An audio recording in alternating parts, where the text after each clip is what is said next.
Did you know that there are over 65 million Gen Xers? Yet so few financial advisors focus on Gen X.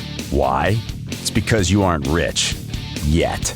Welcome to the Gen X Money Advisor with Michael Labos, certified financial planner, certified college funding specialist, and founder of Gen X Wealth Partners. This podcast focuses on the specific needs of Gen Xers by a Gen Xer. Get ready to explore topics that will help you get your retirement on track, maximize your dollar towards your child's education, and successfully manage aging parents. We will even sprinkle in a little health and wellness, travel and leisure, and time and stress management. Come and experience the expertise of Michael and his special guests who focus on enhancing the quality of your life today and in the future.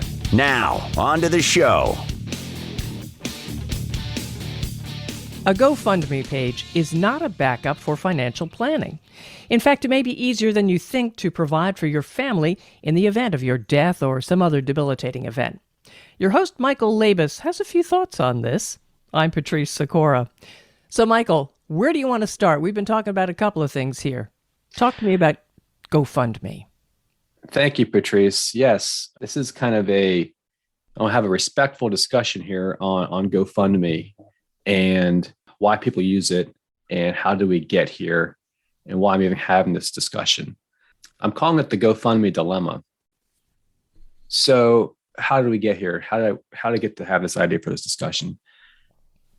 If you're like me, you probably scroll Facebook time to time. And when you're doing that, you may come across a GoFundMe fundraiser. And if you're like me, you look at it, right? And I look at these and it's sad, right? Mm-hmm. It is definitely sad. But given my profession, I'm always asking myself the same question, which is, how did this family get to this point? Or how did this individual get to this point? What planning could have been done to avoid this plea for help? And I'm feeling myself, well, my profession just continually lets these people down. So this podcast is really meant to provide education on how to provide safety nets against unforeseen tragedies. And this is I want to do my part in providing this education so that can hopefully make a difference. And the problem is that a lot of the fundraisers come from needs that could be avoided by proper foundational planning. Such as? Well, we have the big three, I call them, health insurance, life insurance, and disability insurance. Those are the big three. And I'll add another one on there, which I would obviously refer you to somebody, which is establishing a guardianship for your kids.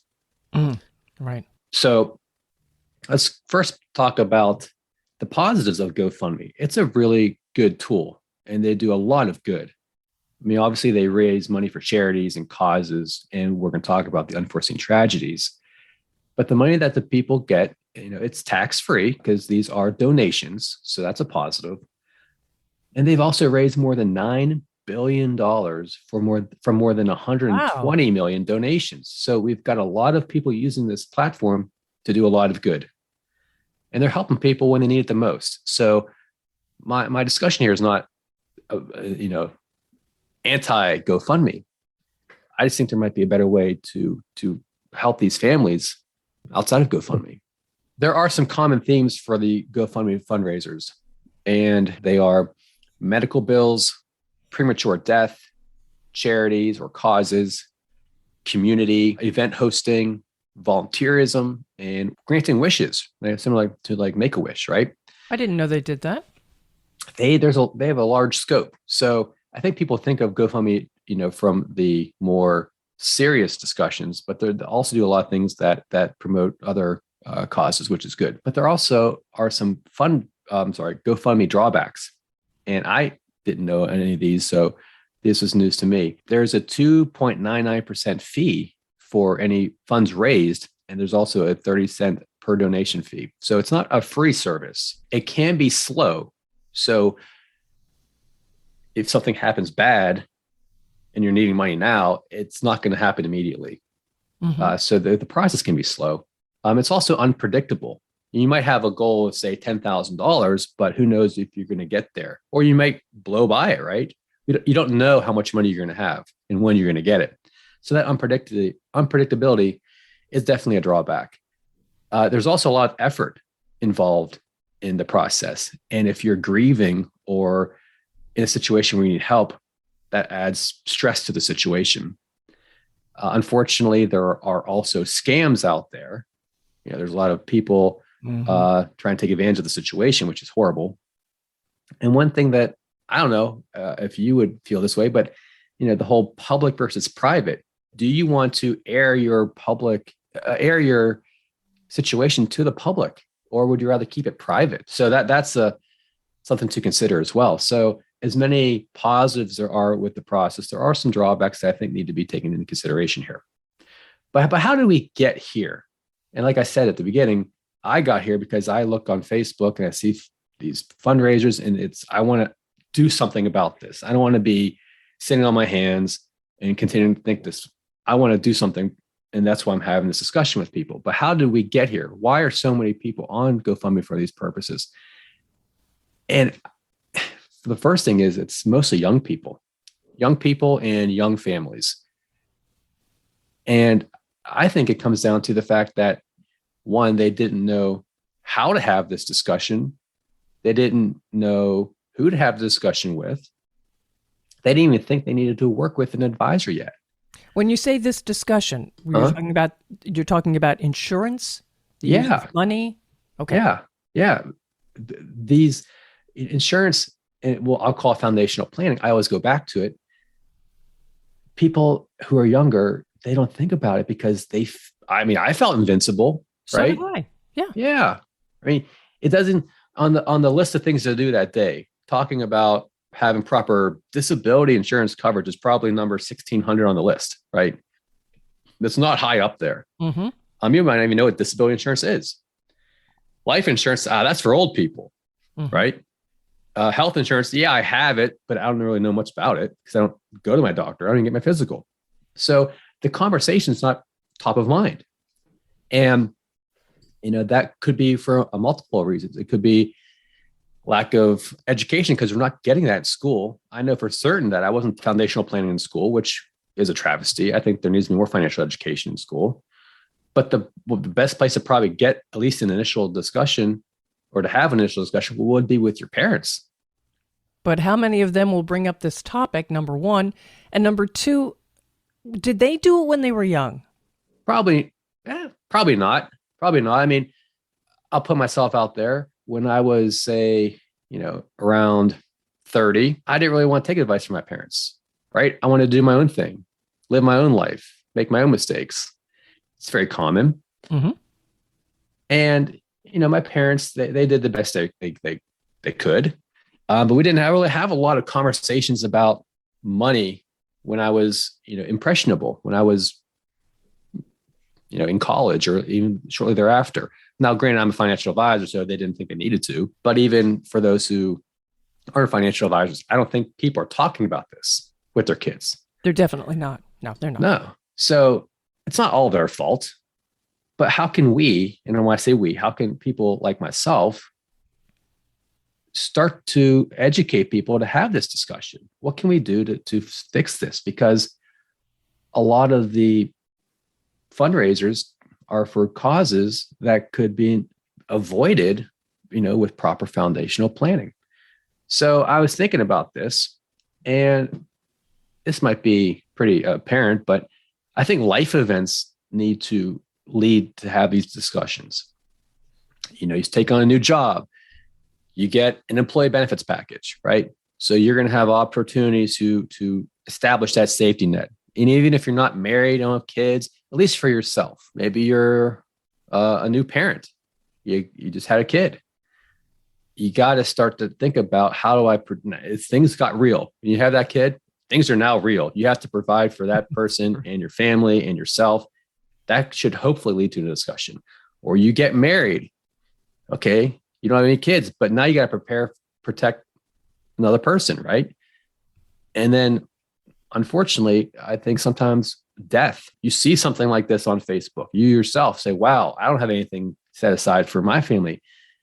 Maybe I should have that discussion. Or maybe you have a death in the family, regardless of age. That should just, make you think about things. So we have to have these events hopefully have positives, which would be to have you think about how to provide that safety net. But the parenting thing, I'm not going to about to teach, tell parents how to parent. That's not outside of my forte. I don't have kids. Good luck to you on that. But I think we need to have some self-awareness, and it comes back to foundational planning, which is, I always harp on this, and I know it's super boring and it's so dry, but this is really important stuff. Without proper financial planning, it doesn't matter what happens with your investments. We're talking about protecting your family, yourself from unforeseen tragedies. And that's why I say that this is important, because if you have it in place, then the GoFundMe fundraisers, they're still going to be out there, but they're going to be for more positive and fun and uplifting purposes, not providing for unforeseen tragedies. And it's always the young people. So, we talk about that. There's a big three: health insurance, life insurance, disability insurance. Health insurance, obviously, if you would get sick or have some tragic event happen, that's going to help you pay for those bills. And, you could go to the healthplace.gov. They can provide you coverage if you don't get it through your employer, or you might have employer sponsored health coverage.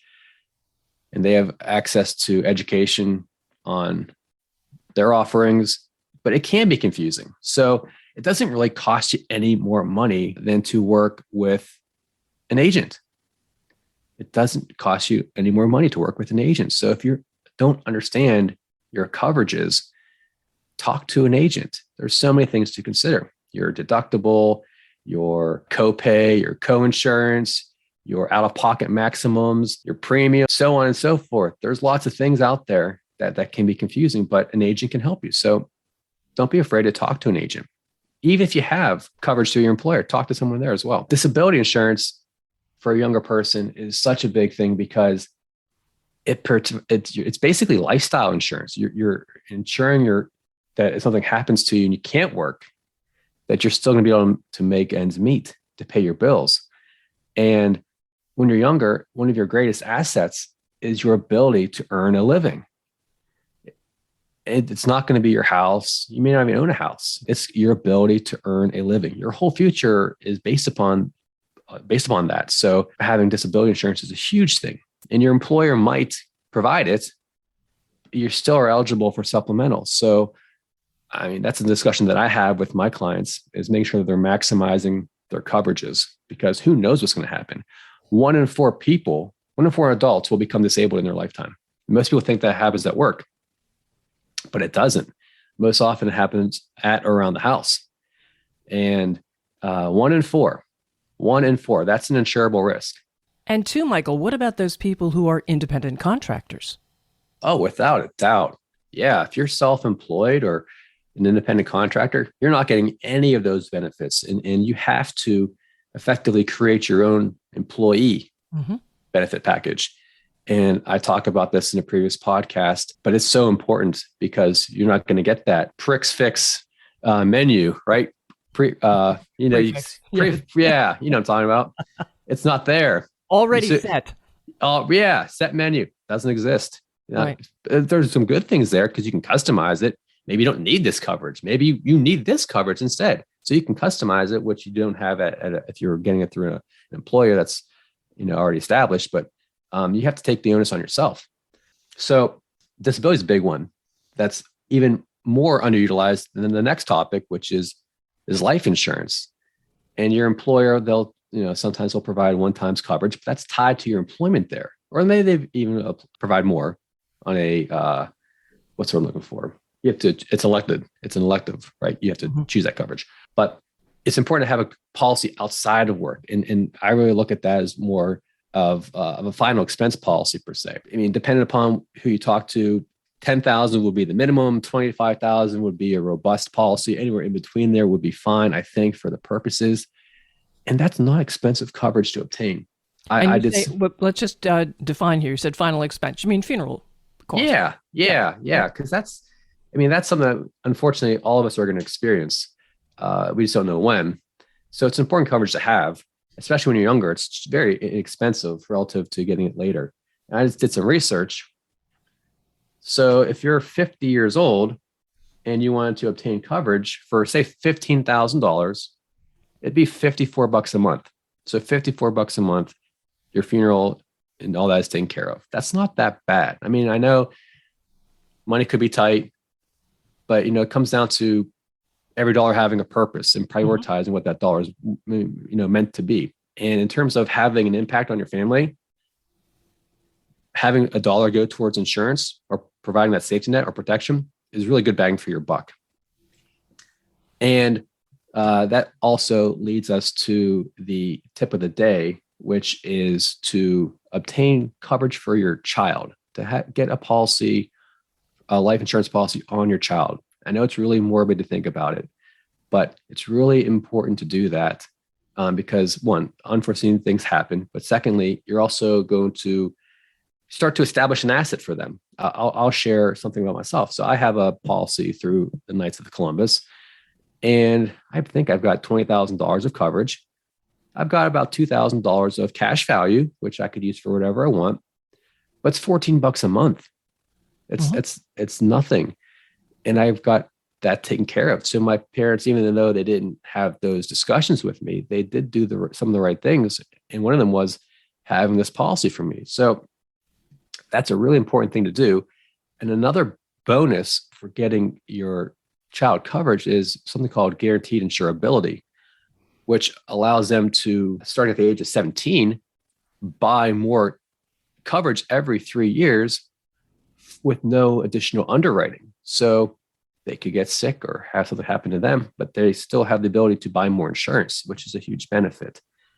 So if you had a newborn, just for our discussion, $25,000 of coverage, be about $23 a month. Or if you were late to the game and having this discussion or the planning, let's say at a 10-year-old, it's $28 a month. So we're not talking large sums of money, but they can have a huge impact on your family's future. So, and we're also talking about kids here. Another thing would be to look into establishing a guardianship. That's a big thing. So if something happens to you and your significant other, you have someone to take care of your kid. And it's just not going to be up to the powers to be to make that decision for you. You could have a guardianship. It could be a trusted family member, a friend, whoever you would want that to be. But establishing that is a really big part of estate planning, part of foundational planning. And I think that's something that most people don't recognize, that, okay, even if they have the life insurance in place, I talk to people all the time, and I don't know if I've come across a person who has a guardianship set up. So having that education and recognizing that that's something that you may look into, talk to an attorney, talk to a family law attorney about a guardianship, protecting your child in the case of something. Isn't that all part of a will, though? Could be. It could be. Yeah, could be. But I'm not a lawyer. I don't give legal advice. Right. No, that's true. But all these things you're saying, this foundational planning, it's crucial to making sure you're taking care of your family, and that is your responsibility.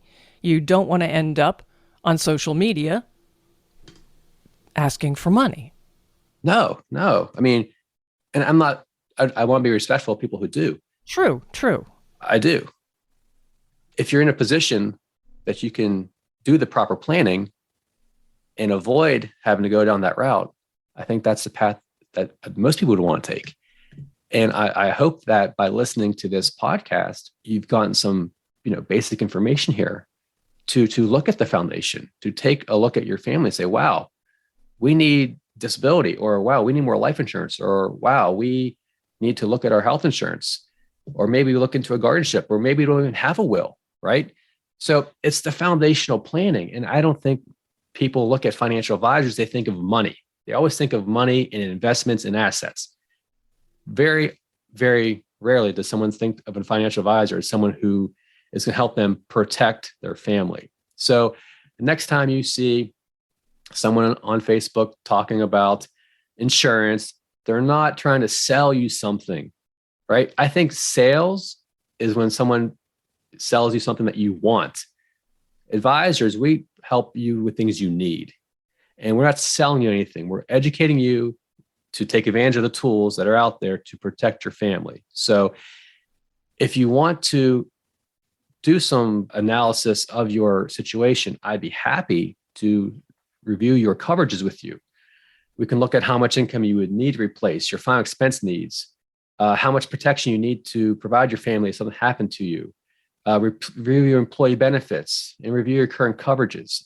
I'd be happy to do that. You can reach out to me, email me at michael@genxwealthpartners.com. You can check out my website, genxwealthpartners.com. You can, hopefully you will subscribe to this podcast, the Gen X Wealth Money Advisor. And I hope that you did gain something from this podcast, because this is such an important topic to me, because I want to be able to help people and avoid a situation that they don't really have to go into in the first place. So I appreciate your time here today, and I will see you on the next episode. Thanks a lot. And as Michael said, follow this podcast, rate, review, and please share.